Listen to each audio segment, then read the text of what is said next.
वक्फ कानून से जुड़ी हुई बताते हैं, जहां एआईएमआईएम करेगी नए वक्फ कानून का विरोध। ये ओवैसी की तरफ से कहा गया है। असदुद्दीन ओवैसी ने कहा है कि 19 अप्रैल को हैदराबाद में प्रदर्शन करेंगे। नया वक्फ कानून असंवैधानिक है। क्या कुछ कहा है, आपको सुनवाते हैं।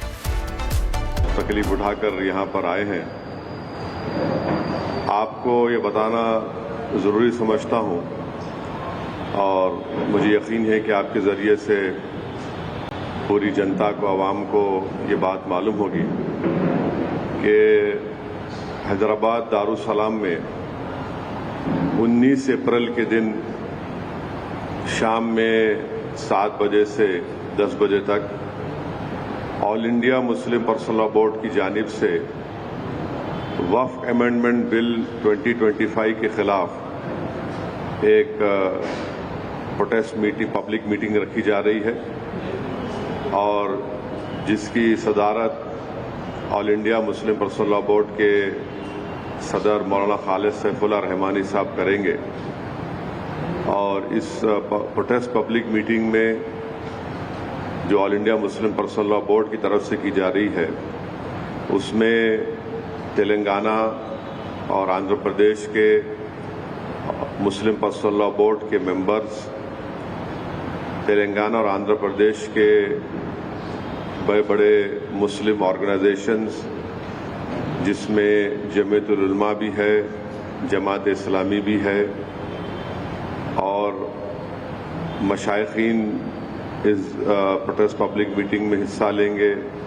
उलमा इकराम इस पब्लिक मीटिंग में। बताइए, इससे वक्फ को छीन नहीं रहे आप और झूठा प्रोपेगेंडा बीजेपी करी, नहीं कुछ नुकसान नहीं होगा।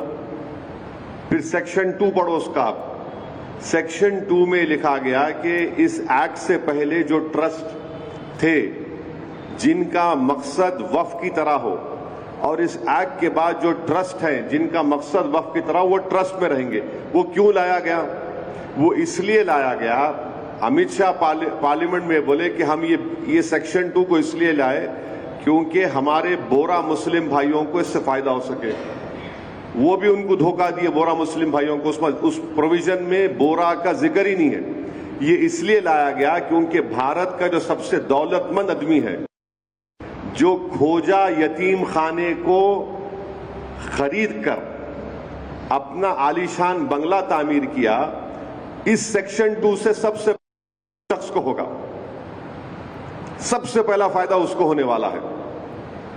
दूसरा, इस बिल में यह कहा गया कि अगर वक्फ, बीजेपी प्रोपेगेंडा कर रही है, नहीं वक्फ बाय यूजर नहीं है, वक्फ बाय यूजर है, परेशान मत क्यों हो रहे हैं, वो ऐसी झूठ बोल रहा है। देखिए, हिंदू धर्म यूसेज, टेंपल बाय यूसेज, मठ बाय यूसेज उस धर्म की प्रॉपर्टी बन जाती है। और हिंदू धर्म के जो बहुत बड़े जूरिस्ट हैं, उनका नाम है बीके मुखर्जी। बीके मुखर्जी एक जज थे। मुखर्जी की किताब में क्लियरली लिख दिए कि बाय यूसेज वो उस डीटी या मूर्ति की या उस मंदिर की प्रॉपर्टी या मठ की प्रॉपर्टी बन सकती है।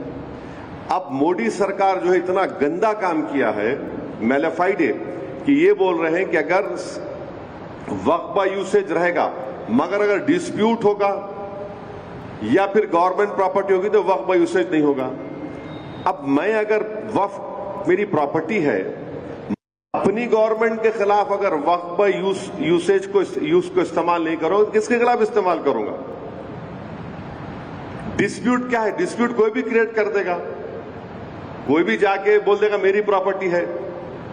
तो जब वक्फ बाय यूज खत्म हो जाएगा, और बार बार आपसे कह रहा हूं, ये सरकार झूठ है।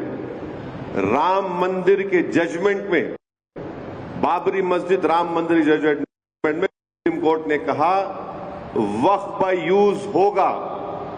बाकायदा उन्होंने बताया कि ये होगा, उसका पोजीशन होना चाहिए। वक्फ बाय यूज को सुप्रीम कोर्ट ने बाबरी मस्जिद राम मंदिर में अपहेल्ड किया है, और ये सरकार उसमें बोल रही कि नहीं डिस्प्यूट और गवर्नमेंट प्रॉपर्टी होगा।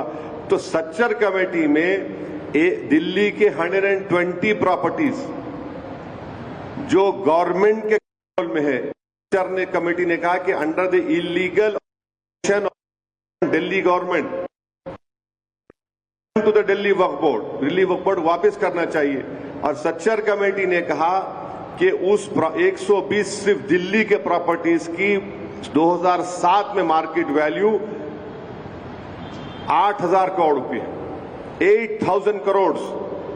अब जब ये वक्फ बाय यूज का प्रोविजन आएगा, लॉ बन गया, 120 प्रॉपर्टीज चले गए, जिसमें भी है, जिस पार्लियामेंट की है, जिसके इमाम रामपुर के मेंबर ऑफ पार्लियामेंट मौलाना मुहिबुल्लाह साहब हैं, वो चले गए। अब कल गवर्नमेंट बोली नहीं हमारी लगा,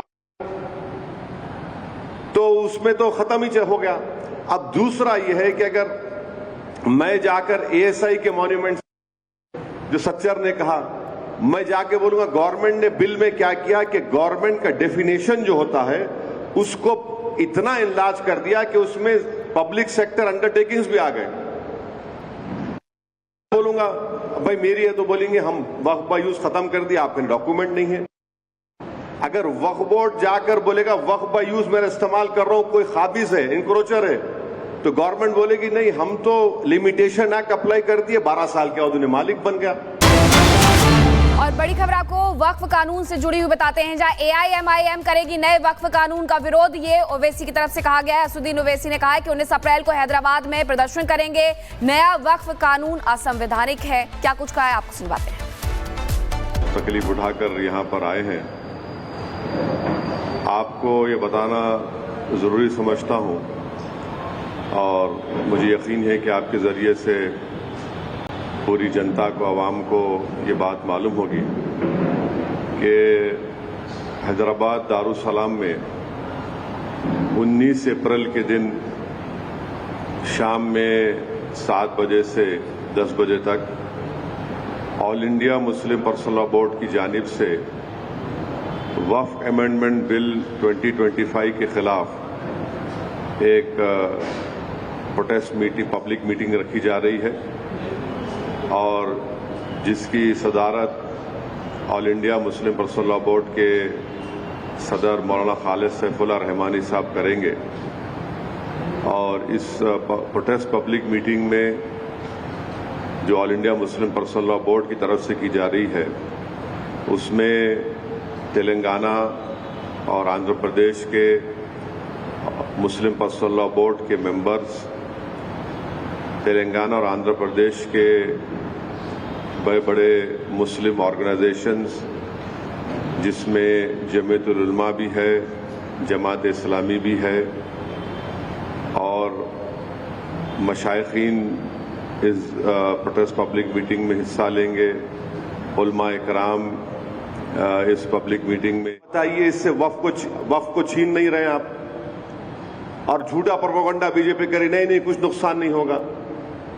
फिर सेक्शन 2 पढ़ो उसका आप। सेक्शन 2 में लिखा गया कि इस एक्ट से पहले जो ट्रस्ट थे जिनका मकसद वक्फ की तरह हो, और इस एक्ट के बाद जो ट्रस्ट हैं जिनका मकसद वक्फ की तरह, वो ट्रस्ट में रहेंगे। वो क्यों लाया गया? वो इसलिए लाया गया, अमित शाह पार्लियामेंट में बोले कि हम ये सेक्शन 2 को इसलिए लाए क्योंकि हमारे बोरा मुस्लिम भाइयों को इससे फायदा हो सके।